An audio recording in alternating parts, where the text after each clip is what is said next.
prison, isolated from the outside world by walls of granite.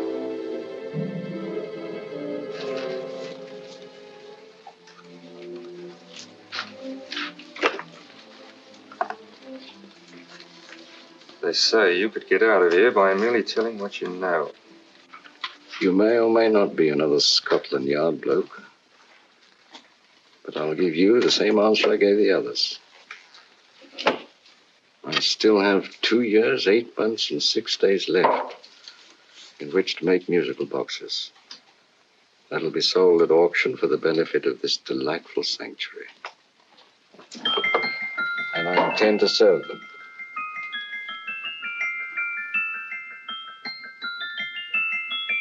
Move along. And now we come to the next object on our list, or I should say objects, because there are 3 of them.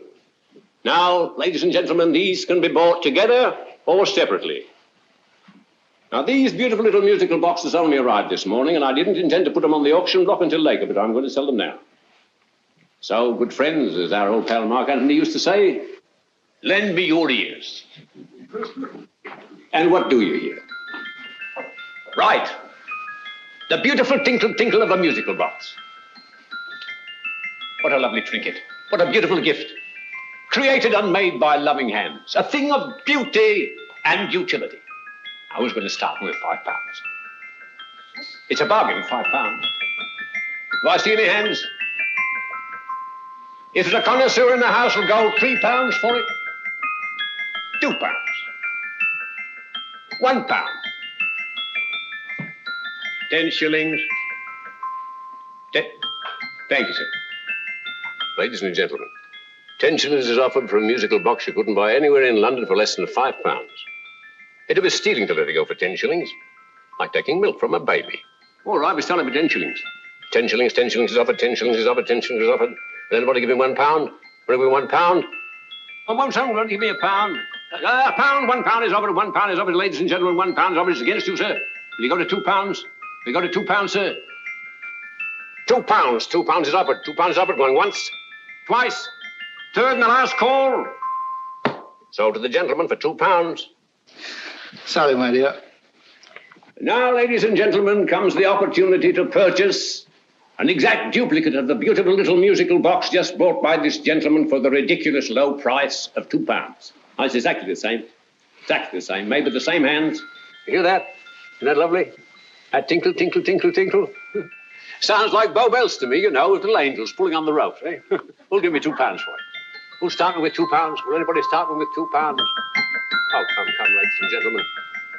You know, from your enthusiasm, we might all be in Scotland instead of London. Please buy it for me, Daddy. £2, certainly not. We all might be in Scotland.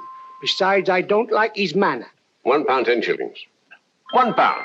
£1 is ours. £1 is offered. £1 is offered. Going £1. Any advance? Going once. Going twice. The third and the last call.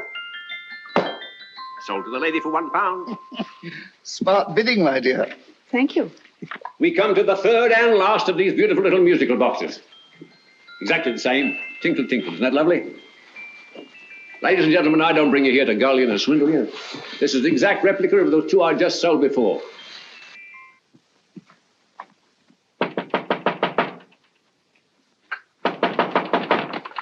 We're closed. But this is extremely important. Come in, sir, come in. I'm sorry to disturb you, but I was unfortunately delayed from arriving in time to bid on certain articles which I was rather anxious to obtain. Or perhaps they weren't sold, sir. We are carrying several things over. What might the articles be, sir? 3 identical musical boxes, about so large. Oh, I'm sorry, sir, but they were sold. Pity you weren't here to bid on them. They didn't bring anything like the real value. I'm most anxious to obtain them. I wonder if your records would show who the purchasers were. Oh, we don't usually give out that information, sir. For certain, shall we say, sentimental reasons, I'm most anxious to get in touch with the purchasers. I'd be willing to pay, shall we say, £5. Well, for certain sentimental reasons, sir, we'd be very happy to oblige. Alfred, today's sales. The 3 musical boxes. Musical boxes, oh. Ah, here we are. The first purchase for £2 from Mr. Julian Emery, 52 Portman Square. Write this address down, Alfred. Yes, sir. Second didn't leave any name. Oh, how unfortunate. I think she's a dealer. You see, they don't like us to know where the things are going. On account of the profits. You say the second purchaser was a woman.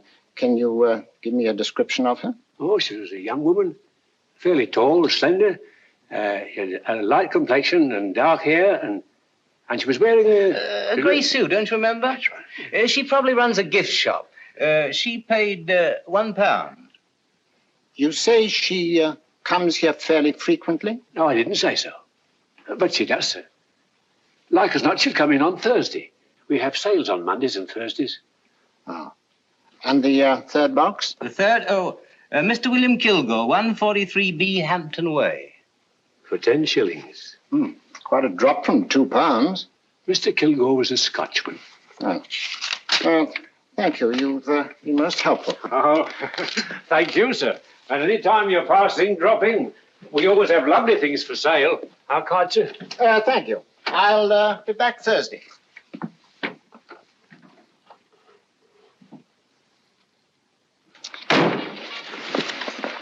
The message reached us too late. Musical boxes are being sold. Well, let's get out of here.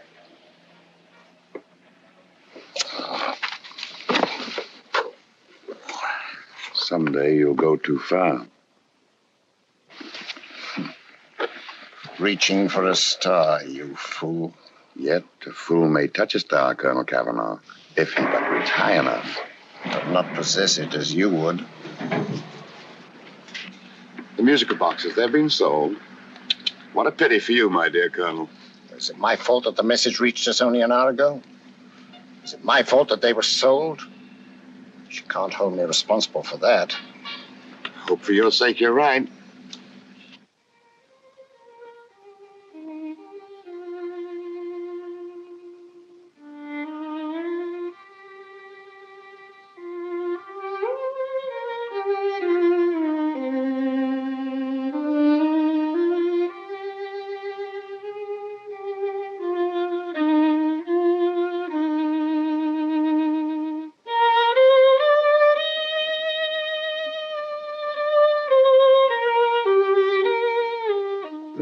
Upon you tonight at 7:45, a gentleman who desires to consult you upon a matter of the very deepest moment.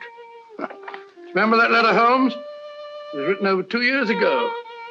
An interesting case, devilishly interesting. Irene Adler. What a striking-looking woman from the brief glance I had of her. Seems only yesterday. What charm.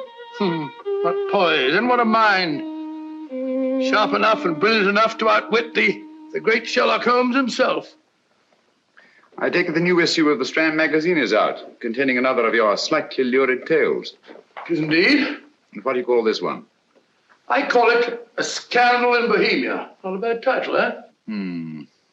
If you must record my exploits, I do wish you'd put less emphasis on the melodramatic and more on the intellectual issues involved.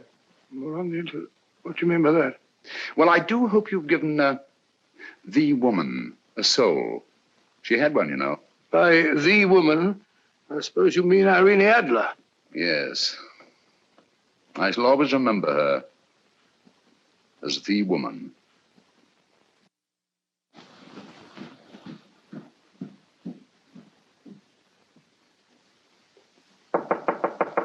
Come in. I think. That's it, old boy. How are you? How are you, old boy? I haven't seen you for years. I want you to meet my old friend Sherlock Holmes. Holmes, this is Stinky. In other words, Julian Emery. How do you do, Mr. Emery? Watson has often spoken of you. Oh, has he? Yes, we were at school together. Yes, more years ago than I care to remember, but you didn't come in here just to remind me of that. No, I just happened to be in the neighborhood and saw your lights burning, so I took the liberty of looking you up. Still writing your mystery stuff? Here's there's a new one out this week. Good, I never miss them. Oh, good, thanks. I say that bandage makes you look very interesting. Still poking your nose into other people's business as usual? Who hit you? I haven't the foggiest notion. Somebody knocked me on the head in my own living room and then proceeded to commit the most idiotic burglary you ever heard of. Fellow must have been balmy as a coot. Balmy? Why? Come sit down, old boy. Would you like a cup of tea? Huh? Oh, all right. I'll go and tell Mrs. Hudson about it. Yeah. Why do you say the robbery was idiotic, Mr. Emery? Oh, simply from the fact that with about £5,000 worth of musical boxes in my living room, the thief, who I caught in the act, made off with one that isn't even worth £5. I gather you're a collector of musical boxes. Yes, I am indeed. Some of them are very beautiful, but not the one that was stolen. The thief evidently grabbed the first thing that came to his hand when he heard me coming into the room. Still, it's rather odd, isn't it, that having disposed of you, he didn't pick up something more valuable. Mm-hmm.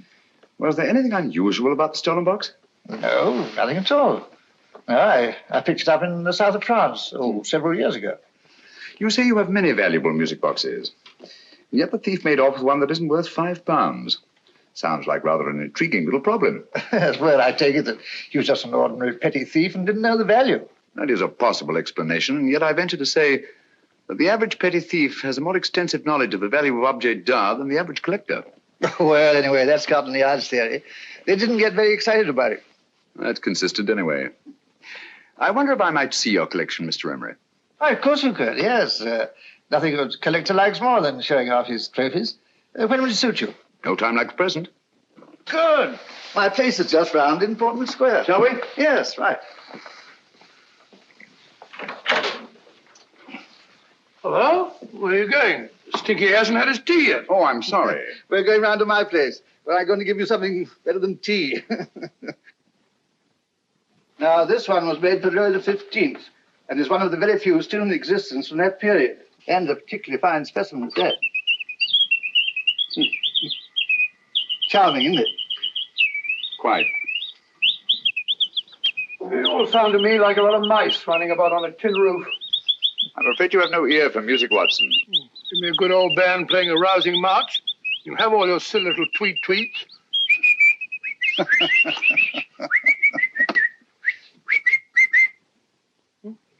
Another room. Excuse me.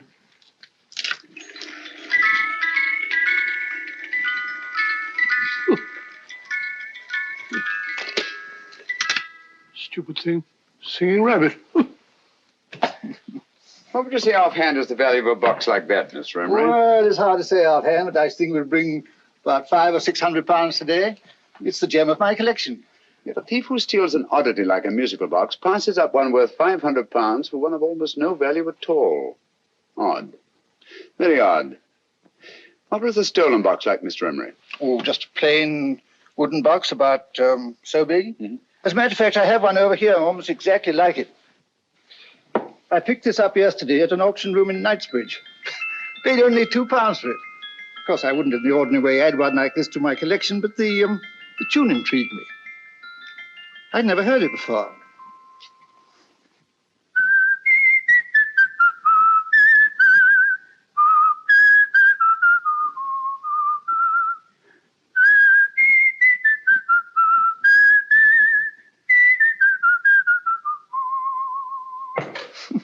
You have a remarkable ear for music, Holmes. Rather an unusual melody. Sit down, Will. Thanks. You say you bought that box at an auction sale yesterday? Yes, the Gaylord auction rooms in Knightsbridge. Mm-hmm. Run by old, what's his name? Crabtree. That's the man. At what time was the robbery committed? Oh, about 3 o'clock this morning. You know, Mr. Emery, that box and the robbery might well be cause and effect, especially since you say that the stolen box outwardly resembles this one a great deal. And Scotland Yard were not particularly interested, eh? Oh, yes, but I wouldn't blame them for that, especially as I told them I was quite unable to describe the thief, except, of course, for the fact that it was definitely a man. All you remember is that you came in here and someone struck you on the head. Yes, and the next thing I knew, my man was trying to revive me. It might be wise for you to put that box away somewhere and lock it up. Oh, I don't think that's necessary. Besides, everything's insured. Well, at least if any further attempts at robbery are made, I'd suggest that you call the police, rather than running into any personal danger. Oh, come, Holmes, aren't you being a bit of an alarmist? Possibly. Well, I must agree with old Stinky. Seems to me you are making rather a mountain out of a molehill.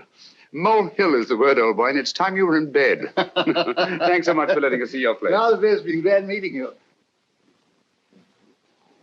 Holmes, I can't understand why you were so mysterious. Seems to me the petty thief explanation was the only sensible one. Really? Yes, I can't see how you can believe it was anything else. I didn't say I believed it to be anything else. The petty thief theory is the obvious one, I grant you. However, it's often a mistake to accept something as true merely because it's obvious. The truth is only arrived at by the painstaking process of eliminating the untrue. We are not able to do that in this case without further data. Rubbish, you're pulling my leg. You're trying to turn a tuppenny-halfpenny robbery into an international plot. No, I'm not. I just hope that your friend Stinky is a little more cautious in the future. Just in case.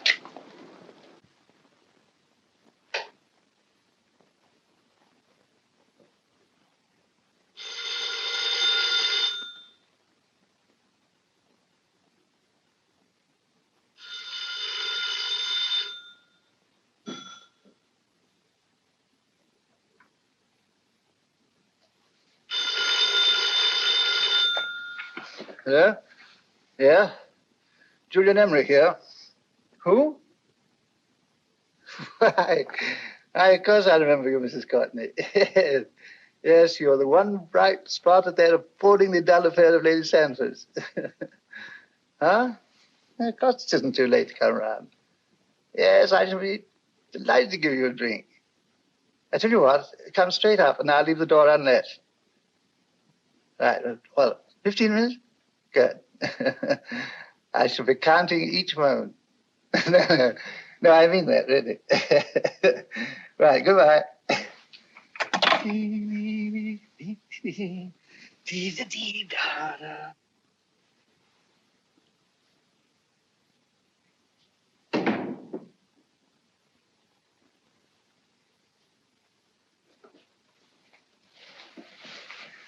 Boo! Oh, you startled me. Did I? Yes. Must be the pixie in me. I know I shouldn't have called you so late, but I was at a party just around the corner, and I remembered your invitation to see your collection of musical boxes. My dear Mrs. Courtney, pleasure is all the greater for being so unexpected. My friends call me Hilda. Thanks. Mine called me Stinky. Stinky, how quaint. Oh, what a perfectly wonderful collection of musical boxes. You know, when you told me you had a collection, I had no idea it was so attractive. Yes. They appeal to the ear as well as to the eye.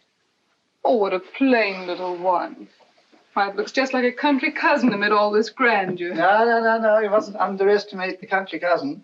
Only last night a burglar broke in here, and with all these to choose from, went off with one very much like it. Really? Yes, I don't mind the loss of the box so much, but I do resent this crack on the skull. But it makes you look so interesting. Oh, do you think so? Uh-huh. It's funny, that's what old Fatso said. Fatso? I mean, Dr. Watson. He was here this evening with a friend, a Mr. Holmes. He's interested in my collection, too. Sherlock Holmes? Yes. Do you know him? I've heard of him. Yes, he seems to think I'm in some sort of danger. What a haunting tune. It takes me right back to my childhood. Really? Do you know, it's odd that you should be interested in that particular musical box. Odd? Why? Because Mr. Holmes is also interested in it. He may have been more interested in the tune than in the box. My dear, yes, that's right. I remember now. He whistled it note for note, having heard it only once. Really? He must be a remarkable man. Bit of an alarmist, if you ask me. Don't you believe in warnings? Of course not. Who'd want a box like that? I would. You're not serious. Oh, but I am. Well, you put me in a very awkward position. I'm a collector, you know. And the collector buys but never sells. But if the price were high enough... The price has nothing to do with it. It's the principle of the thing. Yes, well, we haven't had our drink. No, thanks. I must be getting along. Must you really? I'm afraid so. You're not walking out on me, are you? My reputation. Stinky. I say, you know, you are an attractive woman. Thanks.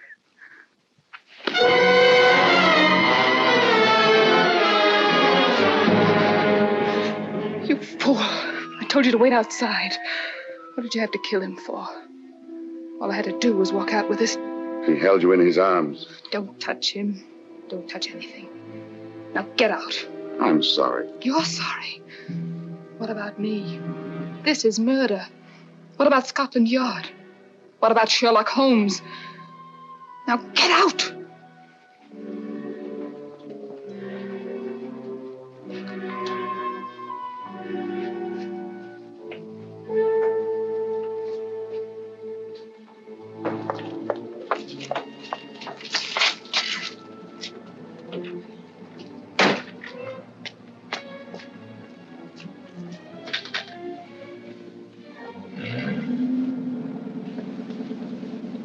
Did you get it? Good. Did you have any trouble with him? Just a matter of murder. Ah, Mr. Holmes. Hopkins. Thanks for coming so promptly. Inspector Lestrade suggested that I call through to you.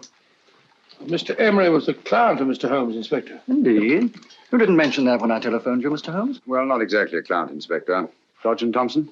He was killed between the hours of 11 and 2 o'clock this morning, Mr. Holmes. Must have been someone he knew, someone of whom he had no suspicion. Poor old Stinky. It's all my fault. I should have prevented this. Well, it's no time to start talking about that now, Doctor. Apparently it's gone. That's the second attempt on the musical box that Emery bought at the auction sale. And this time it was successful. But that box was only worth £2. It was worth a man's life, Watson. I think we'd better pay a visit to Gaylord's auction room and that fellow Crabtree. Inspector, may I suggest that you make a complete search of this flat for a small, plain, musical box about that size? Thank you. Come on, Watson. You say the first box went to Mr. Julian Emery. The second to Mr. Kilgore, 143B Hampton Way. And the third to the unidentified young lady who presumably has a shop and lives near Golders Green. That's right, Mr. Holmes. Isn't it rather strange, Mr. Crabtree, that you should have had 3 identical musical boxes all playing the same tune? Where'd they come from? Dartmoor Prison. Dartmoor? Yeah, we get a regular shipment from there every month. The inmates manufacture them. Well, they make all kinds of things, pipe racks, waste paper baskets, musical boxes. Did you happen to notice if anyone showed any particular interest during the auction in the purchasers of these 3 boxes? Oh, come now, Mr. Crabtree. This is very literally a matter of life and death. Well, since you put it that way, Mr. Holmes, there was a gentleman came in here about an hour after closing time, and he was in an awful state, he was. He gave me £5 to tell him where the boxes had gone to. He said they had a sentimental value for him, sir. Expensive sentiment. Can you describe him? Well, he was tall, distinguished looking, and he had grey hair and a moustache. Oh, he's quite a gentleman, sir. What was his reaction when you were unable to supply him with the address of the young lady who owned the shop? I told him the young lady usually come back on Thursday. He said he'd come back on Thursday. Now, that's tomorrow. Thank you, Mr. Crabtree. You've been very helpful. Thank you. Come along, Watson. Where are we going now, Holmes? To the home of Mr. Kilgore, the man who bought the 3rd box.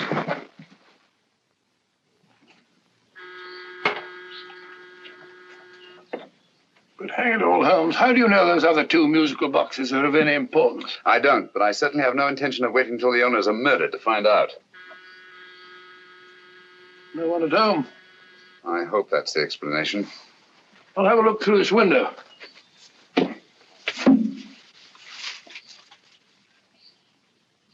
Doesn't seem to be anyone there. The whole place seems deserted as far as I can see. Yes. Mr. and Mrs. Kilgore at home? No. When do you expect them? Oh, in an hour or so.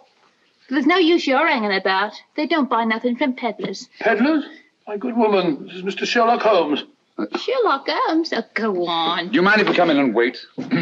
My business is rather urgent. Well, I've got to go out and do my shopping. And I don't know as Mrs. Kilgore like any strangers nosing about. Quite all right, I assure you. Well, I've got to be off. You 2 wait in the parlour. And no smoking either. Mrs. Kilgore says it smells up the house. Funny old girl, Holmes.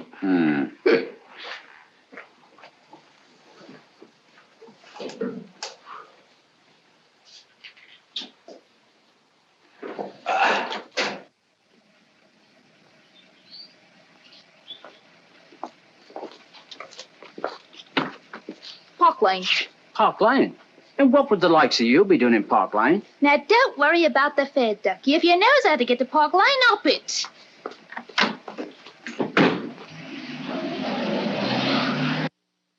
You know, Holmes, I've been thinking. There must have been something hidden in that box of old Stinky's. Stolen jewelry, possibly. What's up, Holmes? Listen. What's just the steam in the water pipes?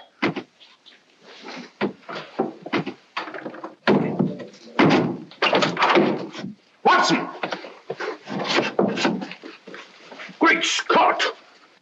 Come on, Holmes. Get on the chair here. All right, my dear.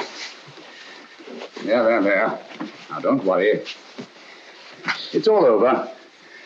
There you are, dear. Don't cry anymore. She tied me up and shut me in the cupboard. I know. She won't come back. Did you show her your new musical box? Yes, she said she wanted to hear it play, and as soon as I showed it to her, she grabbed hold of it. I know. Now, don't worry. We'll buy you a new musical box. Yes, my dear, the best one in London. Watson. Oh, what a fool I've been. What do you mean, Holmes? She took the musical box out of this house in that market basket, right under our very noses. Why could the Kilgore charwoman want to take the music box? She isn't the Kilgore charwoman. She's a consummate actress. An extremely clever, unscrupulous woman who will stop at nothing. Take care of the child, will you, Wolfella, till our parents get back. Explain everything to them. Of course I will. But, Holmes, where are you going? Somewhere, somehow. I must get to the young lady who bought that third musical box before our opponents find her. I only hope that I won't be too late. Oh, no. No, darling, you mustn't cry anymore. Now, cheer up. Would you like to hear old Uncle make a noise like a duck?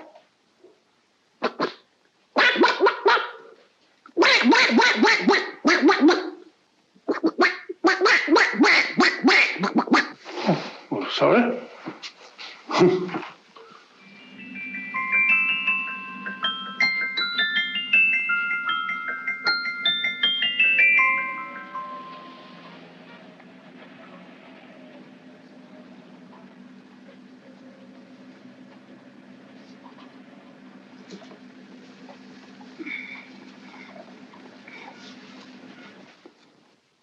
Now, ladies and gentlemen, how much am I offered for this beautiful lace Dresden china figurine?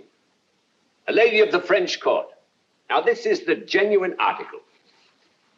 What a beautiful ornament for your mantelpiece. Or you could use it as a centerpiece on the dining room table. Now, will somebody start me for £10? Will somebody start me for £10? £8? £7? All right, £5 is offered, £5 is offered, £5 is offered, £5.10, £5.15, £5.15. £6 is offered, £6, going once, going twice, the third and the last call. Have you all done? Sold to the lady from Twickenham for £6. Next, we have a real museum piece, ladies and gentlemen. A fine 19th century doll. The costume an exact replica of the holiday clothes worn by the Hungarian peasant women. Now, ladies and gentlemen, an article like this would cost you from £15 to £20 in a West End shop. I'm not going to ask you for anything like that. Who'll give me £2 for it? £2. Anybody offer me £2? £2 for the alien? £2? £1. What? Anybody give me £1? Anybody offer me £1 for the doll? £1 is offered, ladies and gentlemen. £1 is offered. Now, I'm not going to waste your valuable time or mine in trying to get one half of what this beautiful doll is worth. If the young lady can steal it for £1, that's her good fortune. So it's going once, it's going twice, the third and last call. Any more? Sold to the young lady for £1. And now, ladies and gentlemen, may I draw your attention to something which may be a great surprise to you, worthy of any collection. The only other one like it is in the British Museum. It's a Ming vase of the 7th dynasty. This vase lay in a large collection somewhere outside Rome for over 2 centuries, I understand. It was discovered there by the noted antiquarian, Sir Andrew Coppleston. Now, some of you may remember Sir Andrew Coppleston. Besides being a noted traveller and antiquarian, he's also a gentleman rider.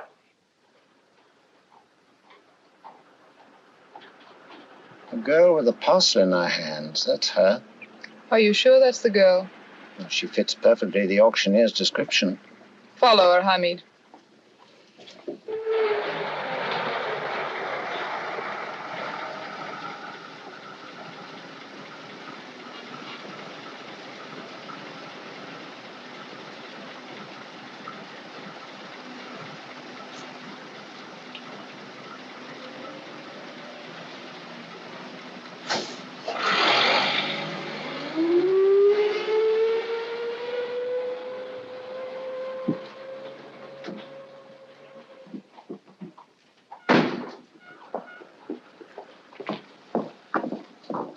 It's lovely, dear. And only £1.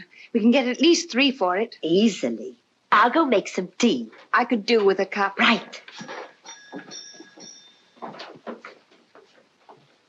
Good afternoon. Good afternoon. I'm looking for a birthday gift for a 7-year-old girl. What would you suggest? We have some lovely dolls. Now, this Hungarian I think peasant- she has enough dolls already. Books are always welcome. Well, I'm looking for something a little different. Well, that's rather cute. What is it? Well, that's a musical box. Children always love them. And this is an exceptionally nice one. It plays many tunes.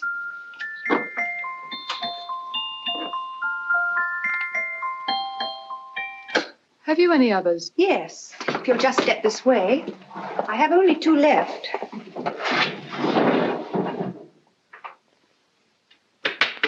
How nice.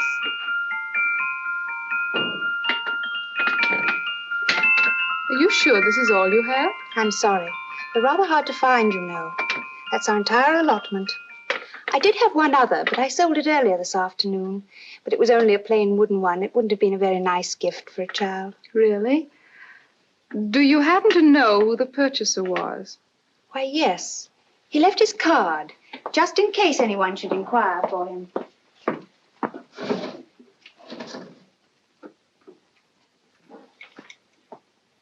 How interesting. I'm sorry, but I'm afraid I'll have to look a bit further. Thank you anyway. Good afternoon. Thank you.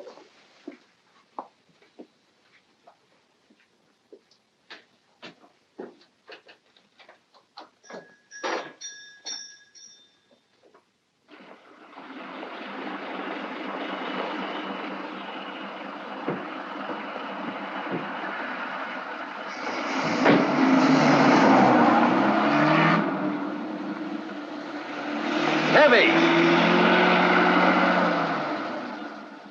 Follow that cab. Here now, what?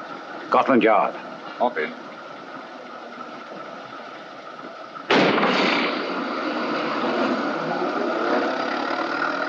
Sherlock Holmes. I might have known.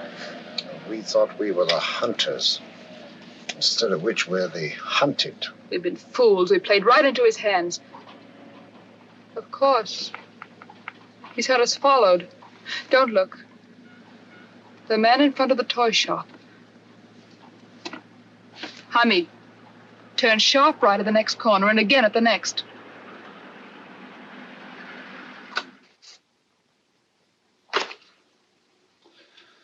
No photograph of her, Commissioner. As I expected. She's not a known criminal. But how do you expect to know if you do find her? After all, she was disguised as a charwoman. Don't worry, old fellow. If I ever see her again, I'll recognize her. Well, it won't be long till we know who they are and from where they operate. Who's covering them? Sergeant Thompson's following them, sir. They won't get away from him. He's a good man. We could have arrested them at Clifford's toy shop if we had any proof. But we know that they killed Emery. Proof, my dear fellow. We must have proof. We have X-rayed it, sir. There's nothing whatever concealed in the box. We'll have a look at the plates.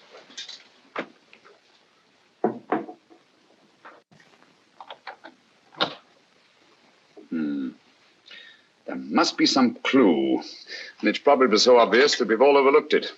Seems to me we're up against a bunch of lunatics. Not lunatics, my dear fellow. Extremely astute, cold-blooded murderers. What can these little musical boxes have in them that's so important? Don't forget they were made in Dartmoor prison. You can smuggle stuff into prison, but not out. Do you want us to break the box apart, sir, to see if there's anything the X-ray hasn't caught? No, not yet. Do you mind if I take it? Certainly. Thanks.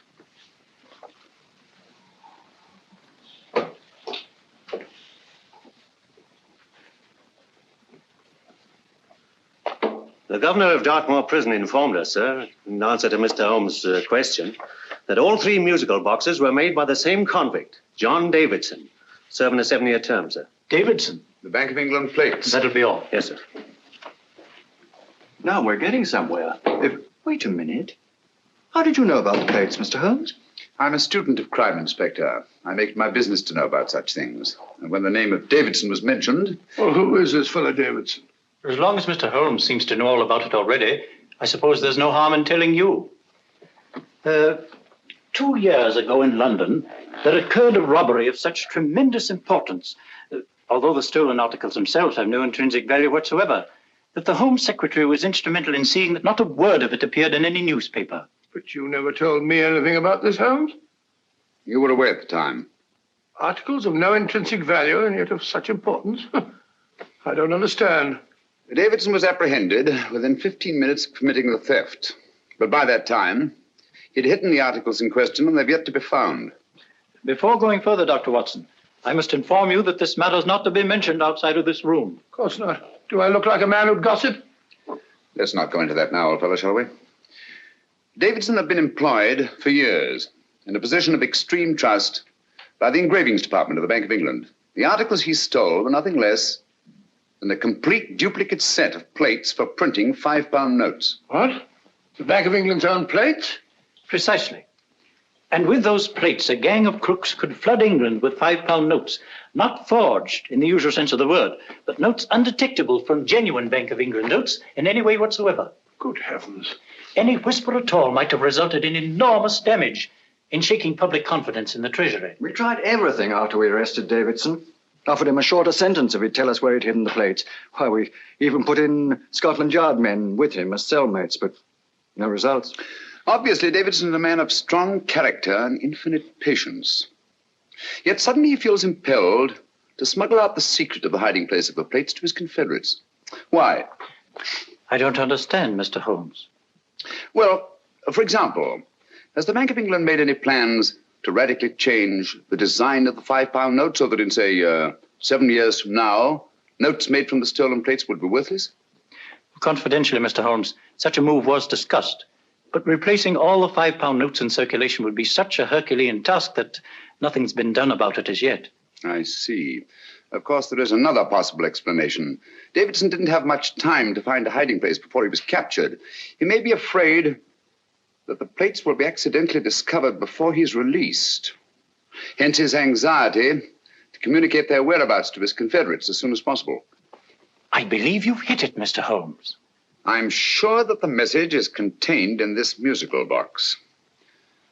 Or rather, in all 3 musical boxes, since possession of all 3 seems to be essential. Our opponents have 2/3 of the puzzle, we have 1/3.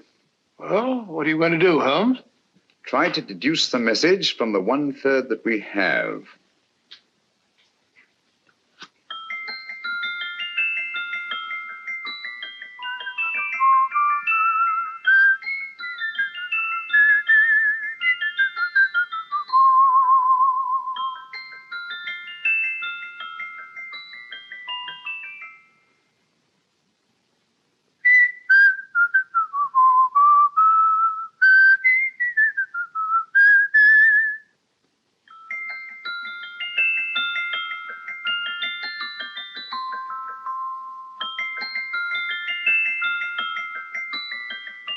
It's the same tune as the one played by Emery's musical box.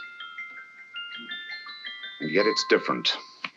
Sounds the same to me. The tune. Somehow the tune is the key to the mystery. It must be the tune. Otherwise, why use 3 musical boxes to convey the message? Why not collar boxes or shoe boxes? Yes? Oh. It's for you, Inspector. Oh, thank you, sir. Inspector Hopkins speaking. What? Where? Golders Green Station reports they've just found Sergeant Thompson's body. From the tire marks on his clothes, he was apparently run over by a taxi. What an unfortunate accident. Not an accident, my dear fellow. I'm afraid it's murder.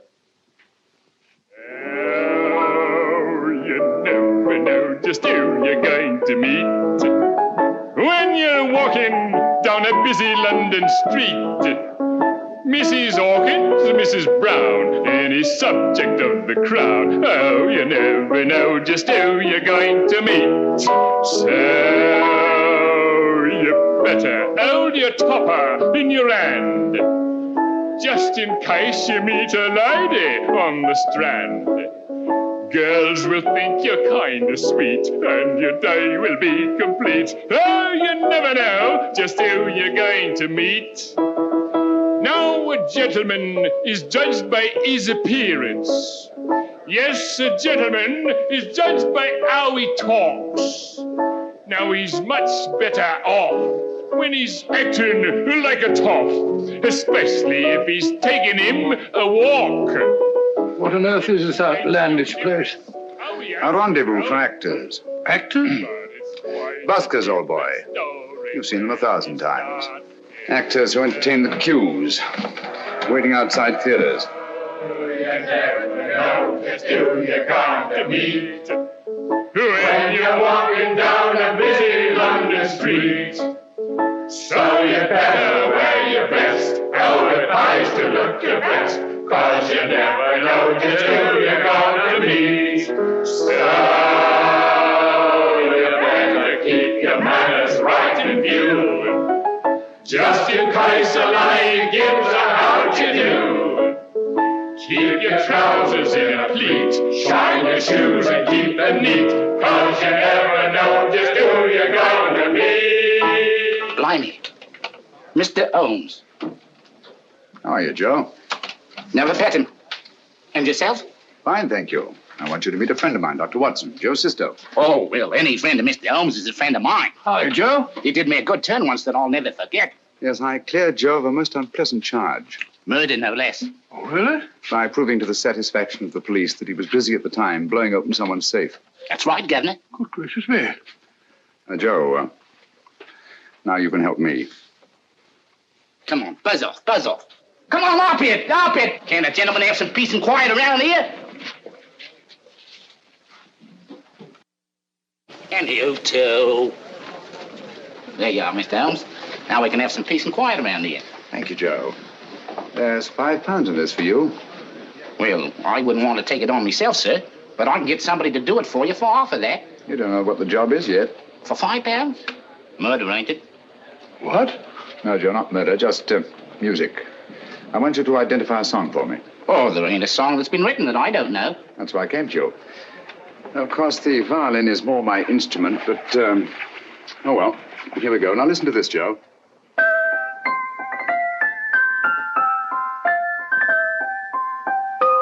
Wait a minute. You're playing that wrong. That should be E natural, not E flat. You know the song? Oh, yes. It's an old Australian song called The Swag Man. But you're playing it all wrong. That's what I hoped you'd say. Now listen again, Joe.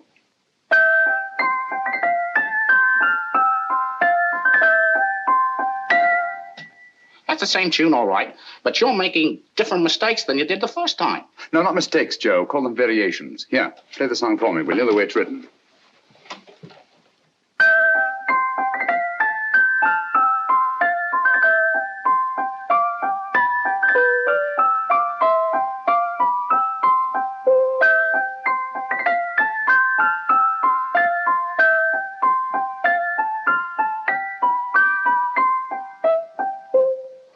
Yeah. Thank you, Joe. What's it mean, Holmes? Are you onto something? Perhaps. I don't know yet. It's probably a code of some sort. Joe, could you write the song down for me? The way it was originally written? Oh, sure, Mr. Holmes. But it'll take a few minutes. Mm-hmm. Here, Mabel. Pale ale. Come on, up to it. Along with it.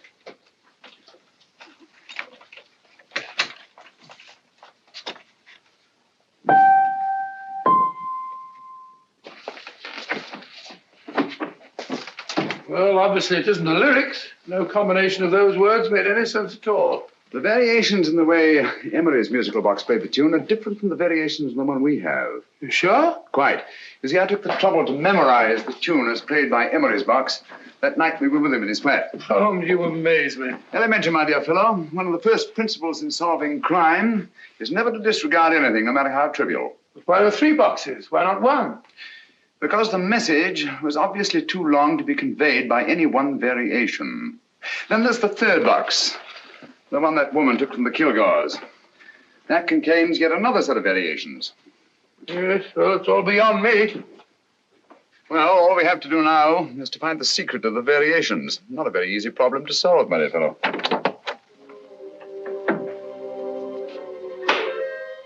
Hello. What's up? We've had company.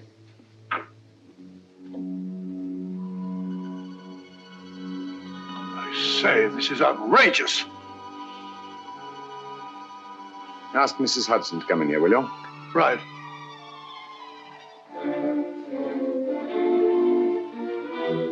Mrs. Hudson? Yes? Oh, there you are. Will you come up here at once, please? Oh, coming, sir.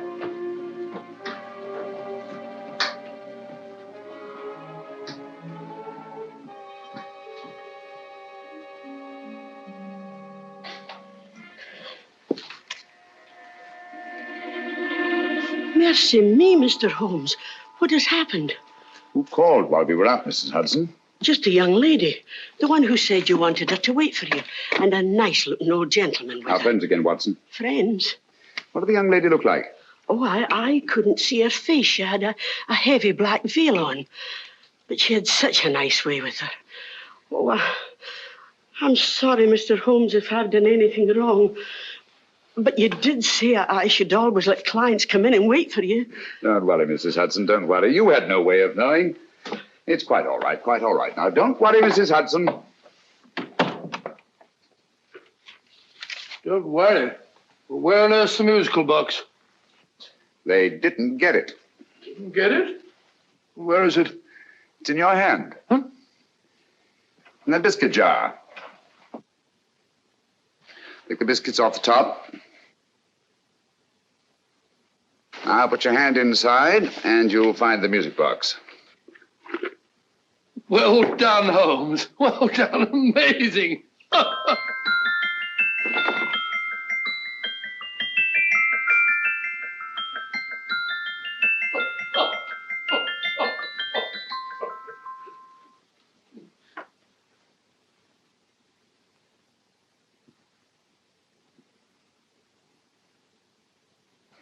Whew. Nice fresh smell. Like a pub after closing time.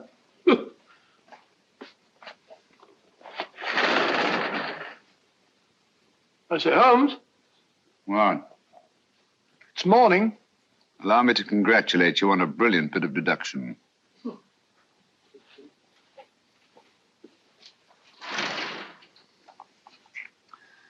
It's not a transposition, not a polygraph transposition, not a trigraph, nor any known form of decoding. How about the Morse code? Have you tried that? Yes, at about 3 o'clock this morning. I'm sorry, old man. I was only trying to help.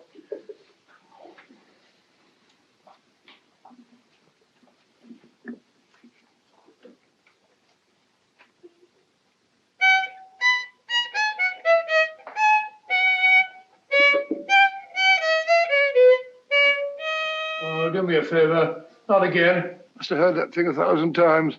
Kept me awake all night.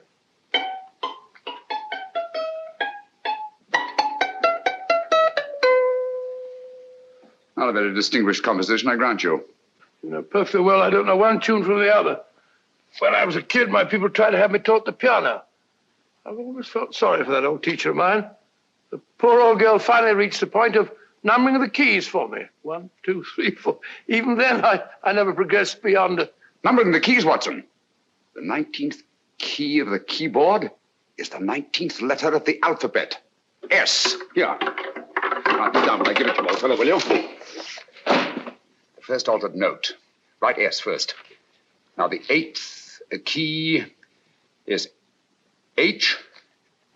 The 5th key, E. The 12th key, L. The 6th key, F. S-H-E-L-F. Shelf. Your piano lessons were not in vain, old fellow. You've solved it. Thank you.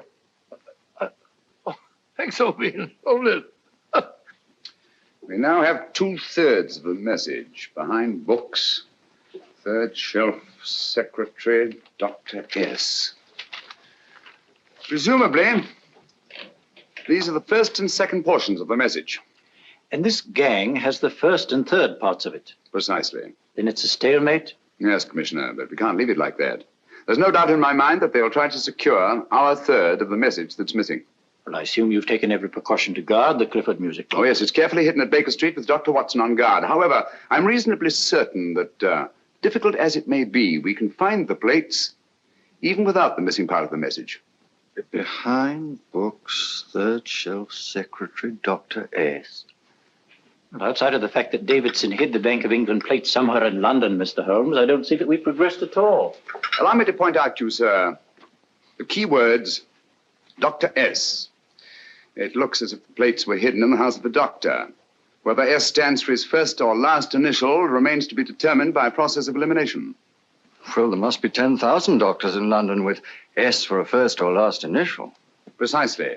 And every one of them will have to be questioned in person.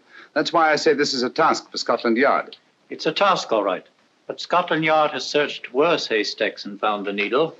Well, for the time being, I'll leave the matter in your hands, gentlemen. We'll call you if and when we get a lead on our mysterious Dr. S. Thank you. In the meantime, I intend to follow up a little clue concerning a cigarette.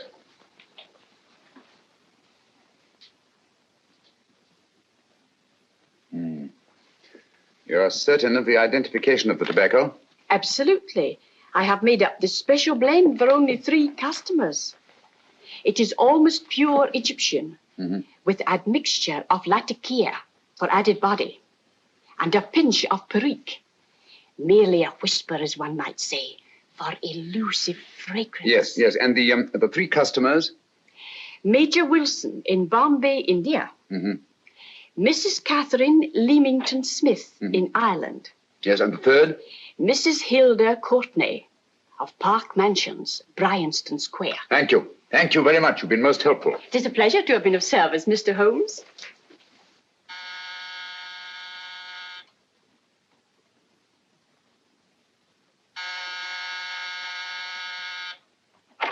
Yes? Mrs. Courtney? Yes. My name is Sherlock Holmes. Oh, do come in. Thank you. I've heard of you, of course, Mr. Holmes. I believe we have a mutual friend in Sir Edward Brookdale. He's spoken to me of you quite often. Indeed. And to what good fortune am I indebted for this visit? I think you know Mrs. Courtney. Well, I did get a summons for speeding last week. But outside of that, I don't think I'm of any interest to the police. Oh, come now, Mrs. Courtney. You seem to forget that you and I have met before. I'm sorry. I'm sure I would have remembered meeting the great Sherlock Holmes. Please sit down. Thank you. You say we met before. Yes. At the home of Mr. and Mrs. Kilgore, 143B Hampton Road. Kilgore? I don't think I know anyone of that name.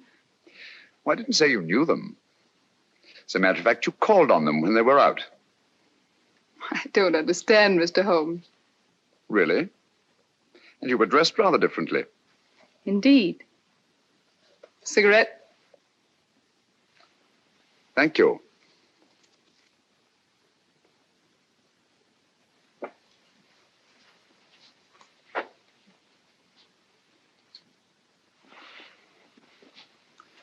Thank you. You know, Mrs. Courtney, people generally forget, in assuming a disguise, that the shape of the ear is an almost infallible means of recognition and identification to the trained eye. Evidently, you've mistaken me for someone else. Oh, no, not at all. Though naturally, I expected your denial. But when you paid your visit to my rooms at Baker Street, you carelessly left behind another identification. They're identical, aren't they? Yes, I must admit they are.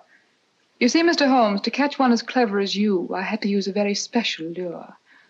I knew you'd be unable to resist the bait of my cigarette, having read with great interest your monograph on the ashes of 140 different varieties of tobacco. I should advise you not to move, Mr. Holmes. I must congratulate you on your ingenuity, Mrs. Courtney. It was indeed a brilliantly designed trap. Thank you, Mr. Holmes. Praise from a master is indeed gratifying. I shall always cherish the memory of your flattering words. Memory? Precisely. I'm afraid these gentlemen have a most regrettable task to perform.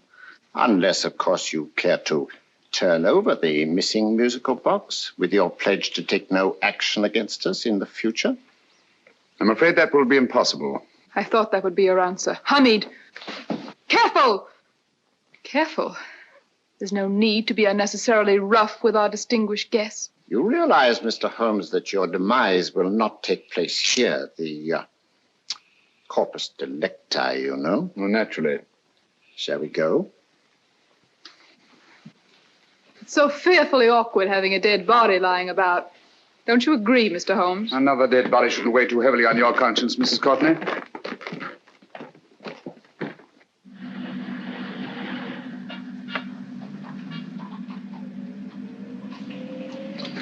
You mind if I have a cigarette? Don't see why not.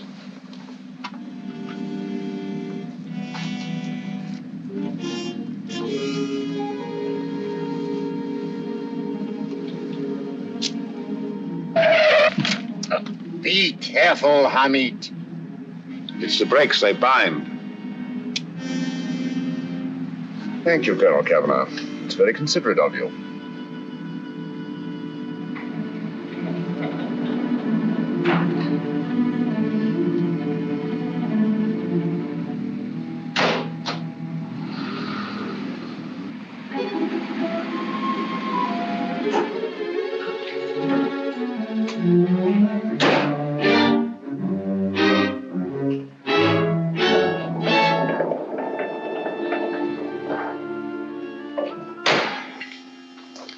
You'll be happy to know, Mr. Holmes, that your death will be a painless one. Hamid, attach this to the motor of the taxi. That little attachment, my dear Mr. Holmes, contains the deadly fluid known as monosulfide. The Germans use it with gratifying results in removing their undesirables.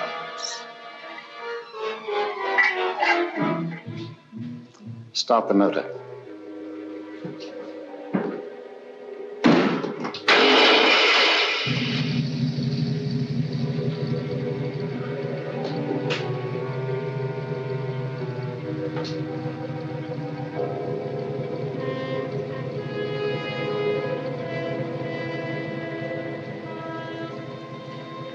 Tape his mouth.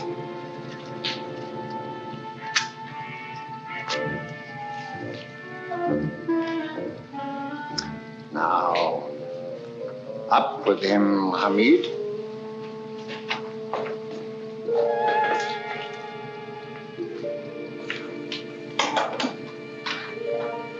You find yourself like Muhammad's coffin, Mr. Holmes, suspended between heaven and earth.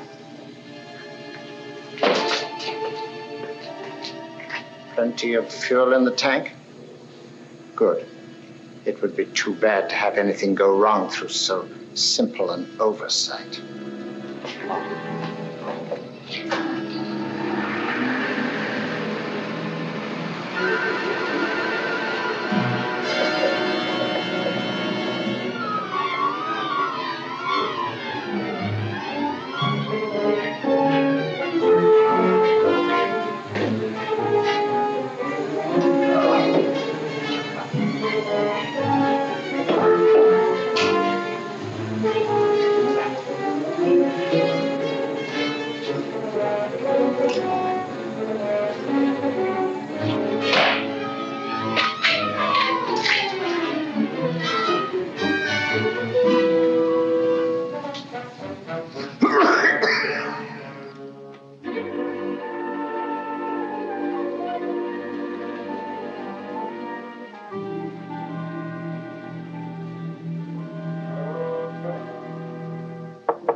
Good afternoon. Mr. Sherlock Holmes? No, I'm Dr. Watson. Oh, of course, Dr. Watson.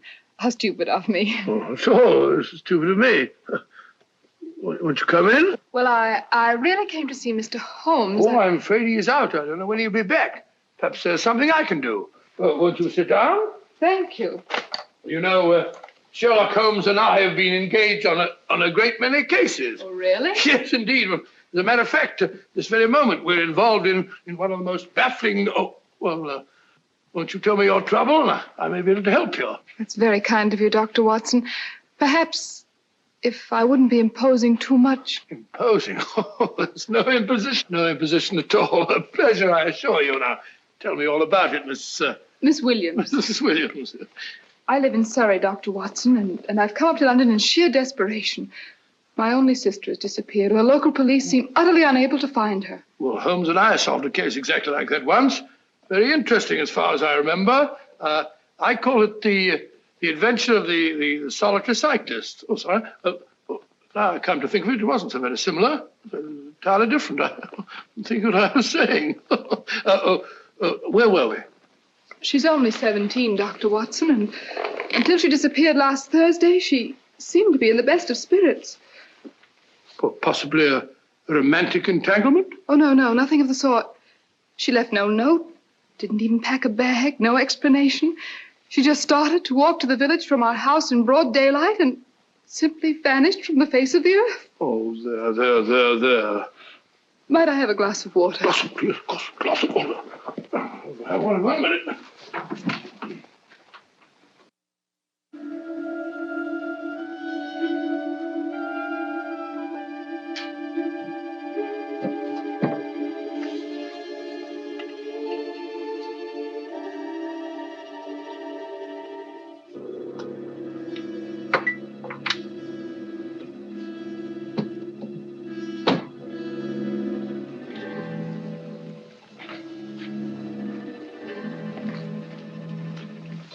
There you are, my dear. Thank you, Dr. Watson.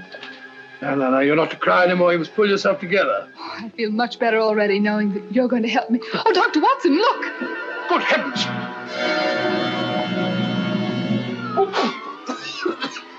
Get through the fire brigade, quickly! Haven't you a fire extinguisher? By Jove, we have in the kitchen.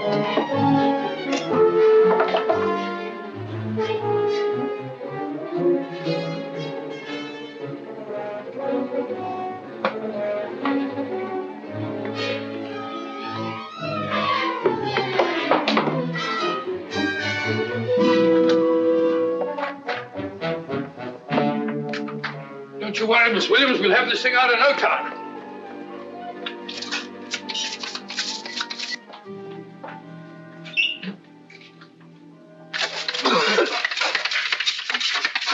That's got it. Get some air.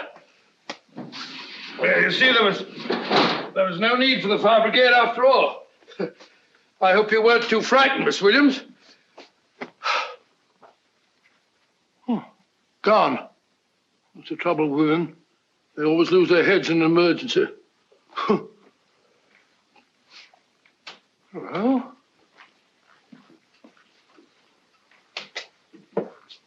a musical box. Great Scott! Miss Williams!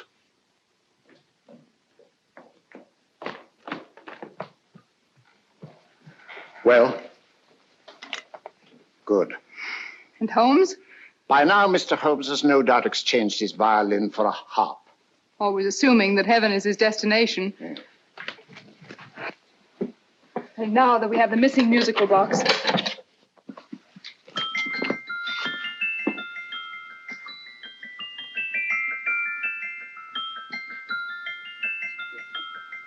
Nineteenth note. 19th letter. Yes.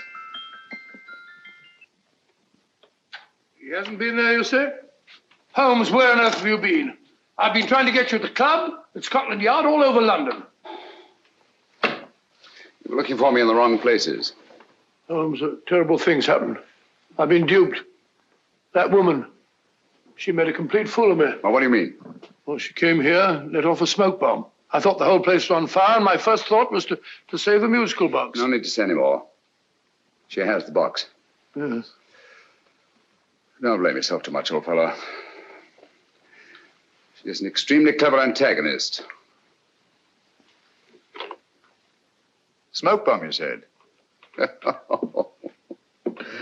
Well, you can console yourself with the thought that your charming friend is at least a reader of yours.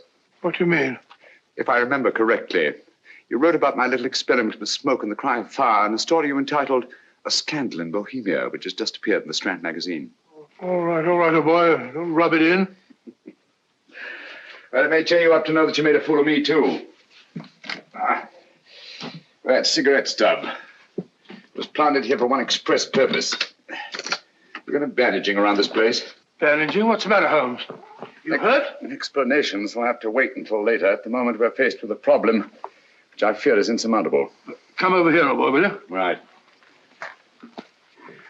Our opponents are in possession of all three parts of the code. And here are we, while the Bank of England plates pass into their possession. Cheer up, old fellow, cheer up. As Dr. Samuel Johnson once said, there's no problem the mind of man can set that the mind of man cannot solve. What's that, old fellow? I was just quoting Dr. Samuel Johnson. He said there is Thank you, Watson. Thank you. Leaving the front reception room, we come into the main hall, where Dr. Johnson was in the habit of passing through to have his meager meals in the dining room opposite, in company with his friend and biographer, James Boswell. We will now pass up the stairway, which remains in its natural wood finish, just as it was when the good doctor was here. The framed etching on the wall is believed to have been presented to Dr. Johnson by the distinguished painter, Sir Joshua Reynolds. I've been told here that that picture was given in by Mrs. Thrale, and it's definitely not a Reynolds. Is that important, my dear? Oh, I'm sorry. This way, ladies and gentlemen, please, this way. Move along, children, move along. The secretary's not on this floor. Patience, Hamid. I have a feeling My that... dear Colonel, with Sherlock Holmes out of the way, what could go wrong?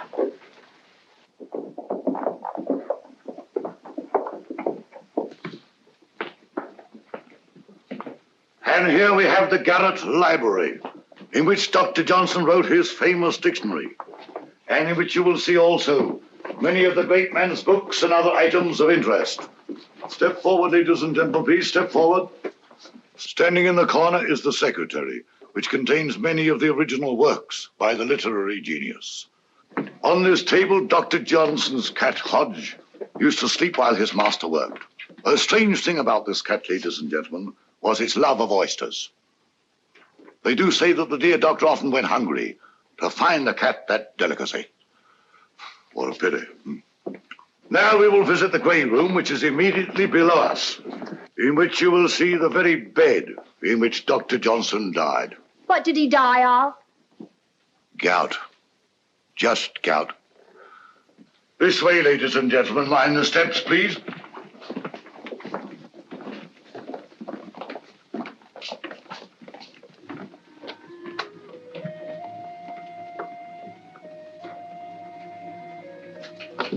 Your keys.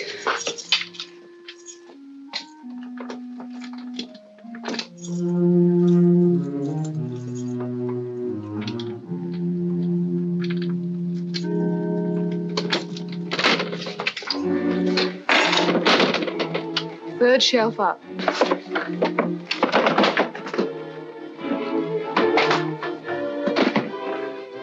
The knife.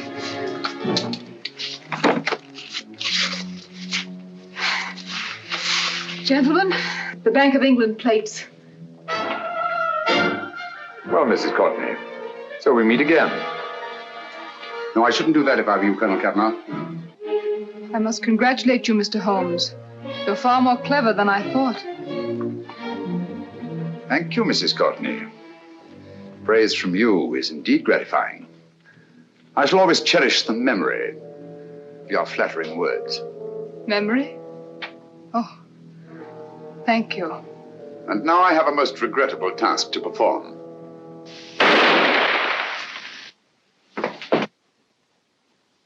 Holmes!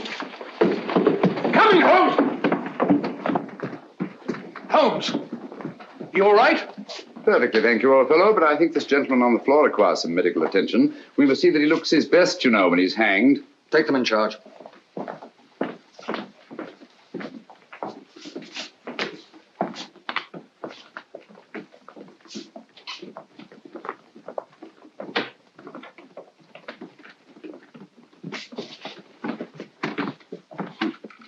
A brilliant antagonist.